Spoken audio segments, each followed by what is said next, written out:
No, I take it, thank you.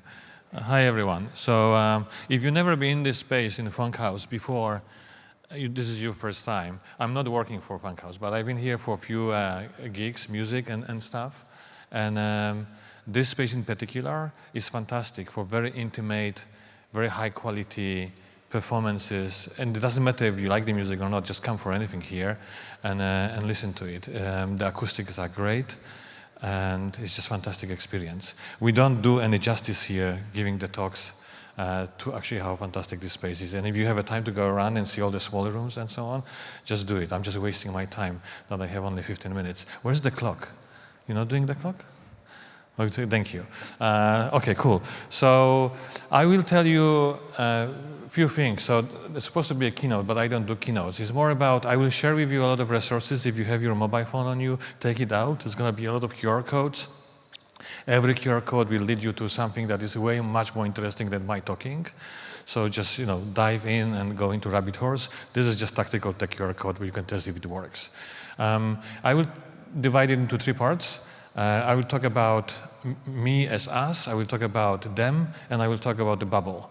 And this is all based on the experience of running tens of different kinds of workshops in the last 5 years, trying to engage people in conversation about the politics of AI, which is very difficult because we are all shaped by immersed information that we are in that is very, polarizing, confusing, and whatnot. There's a lot of light here that is completely killing me.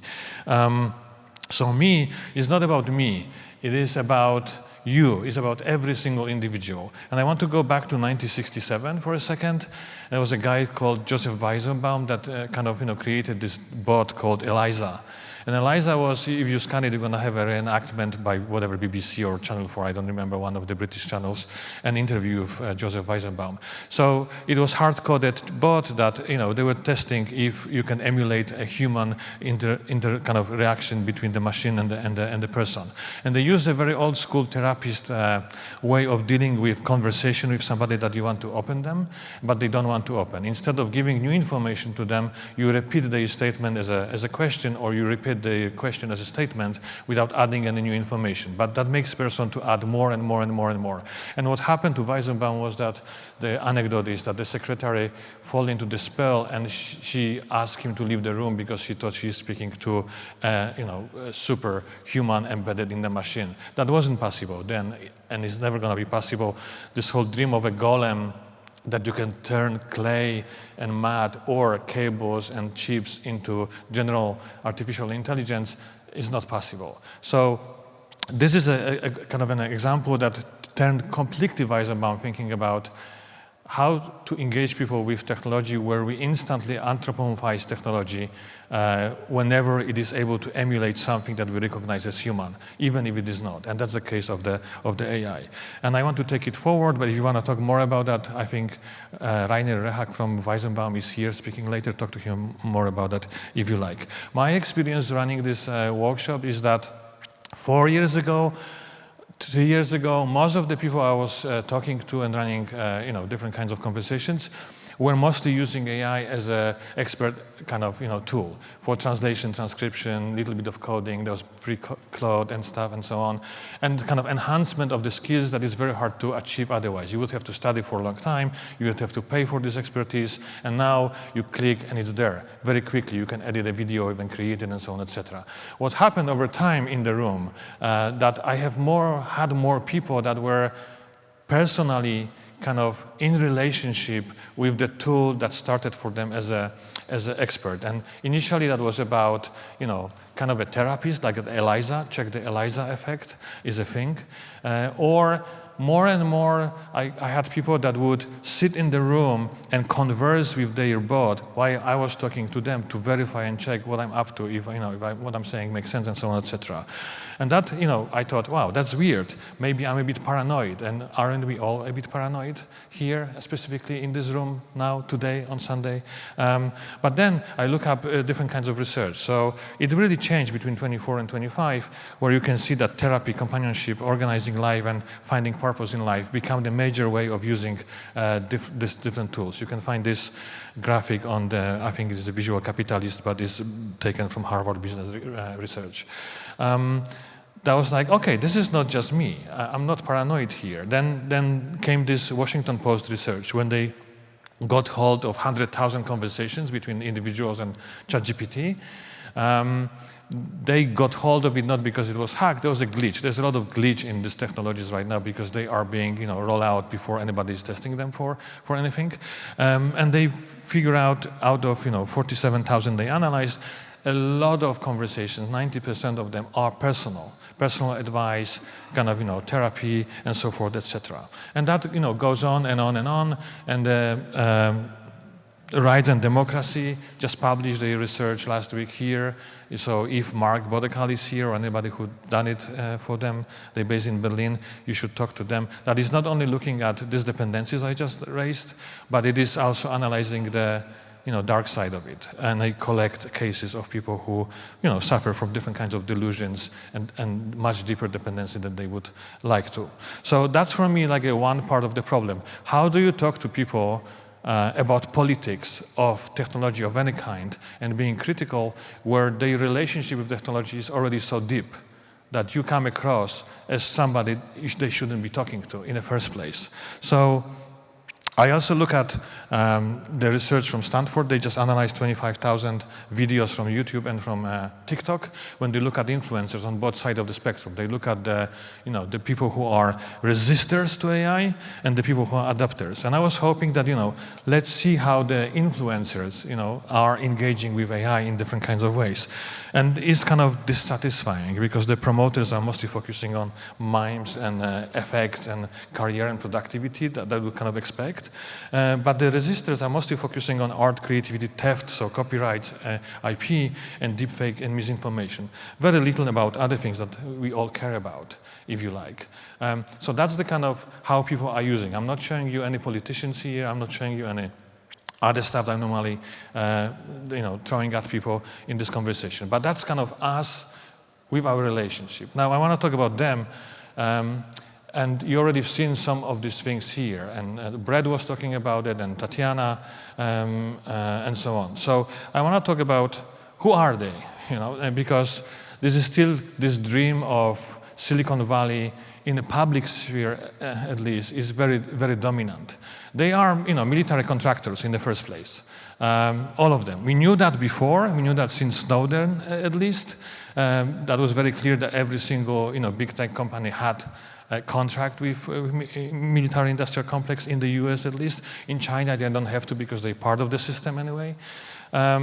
But that's a project from Sarah Siston that was showcased in Ars Electronica last year that actually meticulously goes after every contract that any and every of these companies across China and US have with the military. Of course, there's this entire debate right now of, against Anthropic, blah, blah, this theatrics of who is good, who is bad, which is kind of irrelevant to where the contracts are, who is paying for what, and who is have access to what kind of information, and so on. They also are heavily influencing politics right now. I'm super happy that Molly White, who I follow for a long time because of her research into kind of a crypto and crypto bros and the money going to US politics and how Donald Trump is making money on the side on the regulation of finance and so on, promoting crypto and people influence on on elections. She now expanded it to Tech Influence Watch that is specifically focusing on the interplay between AI companies and crypto together, how they go aligned. There's a lot of infighting between AI companies, but there's a lot of synergies between the AI and crypto. I would recommend you just go there and explore it. As I said, every single slide is much more interesting than what I'm talking about. I also look at, okay, so what's the relationship between these big tech companies that are promoting AI and big media houses? No, the mainstream, and there's a media capture watch, another group of people that are doing really hard work in the back end that are monitoring all the contracts and deals that the big companies are doing with media by offering the software, by offering the training and so on, etc. For example, Malta just signed a contract with OpenAI that every citizen of Malta will get free access to premium ChatGPT, and they just require half an hour training from the company. Like, we should be talking about these kind of things that are happening right now that are making it very complicated to have any political conversation about this stuff.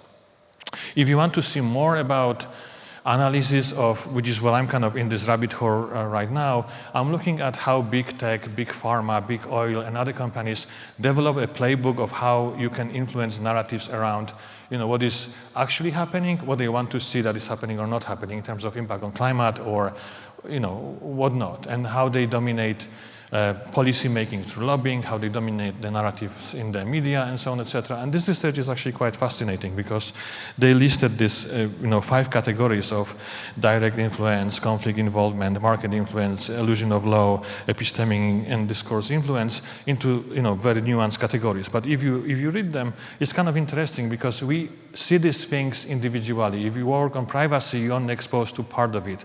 If you work on other things, policies, etc., you're exposed to other things. And we have no collaboration across these sectors that would look at it more holistically. While from the corporate side, they have a budget and they have a strategy and they go about it very holistically, also collaborating with others. And that's just one of the cases. If you want to see more of it, there's a fantastic investigation done in Brazil by Agência Pública with 13 different groups around the world in 13 countries, where they dive super deep exactly what the lobbies are doing outside of Western Europe, outside of US, and how they promote AI in particular, and politics around it. The last part I want to talk about, and this slide kind of leads to it, is, I often hear, let's leave it to policy. Let's leave it to regulation. And Europe is often highlighted as the place when we are very good at regulating things. This is a slide I taken from Johnny Ryan from the talk from Republica a few weeks ago, where he basically is looking at, since 2018 to 26, we have the GDPR in Europe. And it's supposed to, the main goal of GDPR is to force big companies to change how they design the tools. So they are, privacy friendly, they don't collect the data, all these kind of things. So they have to change the system design. But to do that, when they don't do, they should, pay fines. They should get, be punished. And this is the, the market cap. Who got the fines? Only 3 of them so far: Microsoft, Meta, and TikTok. TikTok is here as well. Who paid? Nobody paid. And when you look at why there's more politics, you can look at the video. Is because they all based in, Ireland, except Amazon, who is based in Luxembourg, in Europe, and one of the 3 commissioners that are working on this issue actually is a former Meta lobbyist, and so on, etc. It's a very convoluted, kind of revolving door situation that makes very hard implementation and efficacy of any and every policy. So about the bubble, and in my last 3 minutes. The bubble, what I want to talk about, and you will have people here in this room talking about it later. Look for Alistair Alexander, who did some analysis on the actual impact and how to calculate the cost of building AI infrastructure, if you like. But this research in particular is very thorough. The problem of doing any research into impact of AI on anything is that there's no data.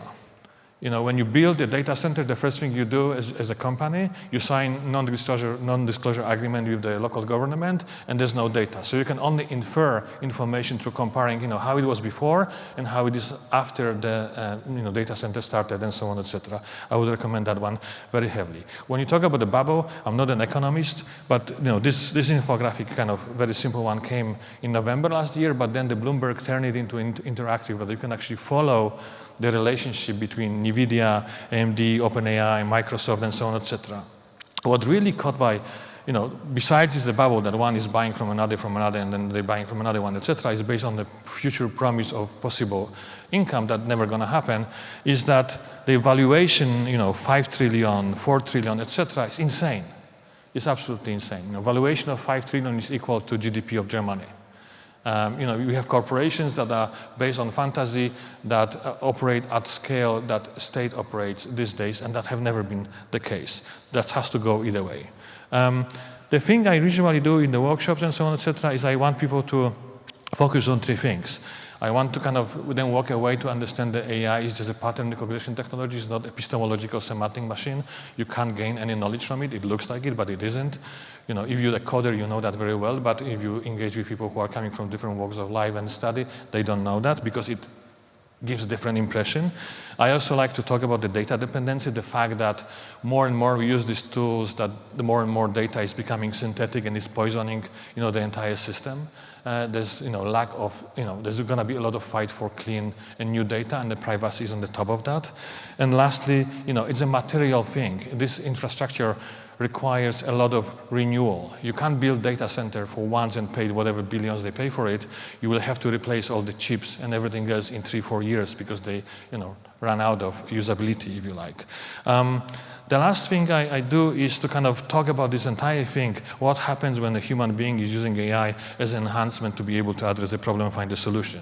And there's a lot of debates, a lot of research about it, but it is this insistence on using AI as some kind of for granted type of technology. You can replace AI with, let's just call it a military contractor software. Let's just call it, a software as a service. And they name the companies however you like.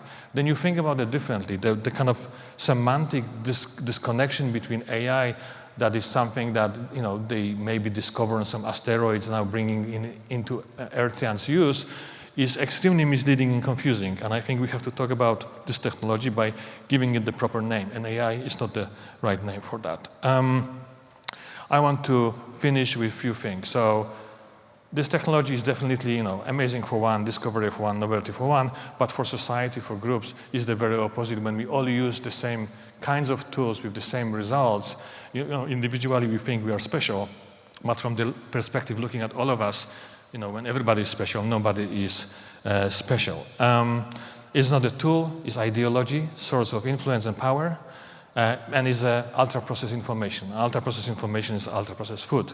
It's horrible. It has no nutrition, if you like. So I think on the positive side, they're losing a lot of money. This is the project that is monitoring, money invested and money gained. It's going to get worse. And I don't think these big companies have ever been more vulnerable than they are right now. And I think we have to look at it holistically and do something together. We know their playbooks, we know who they are, and let's work together to use this technology for better things and make it created with different types of thinking about first of all, what is the problem, then find the technology if you need it, and then fix the problem rather than take this technology to fix any and every problem. That's not going to work. Thank you.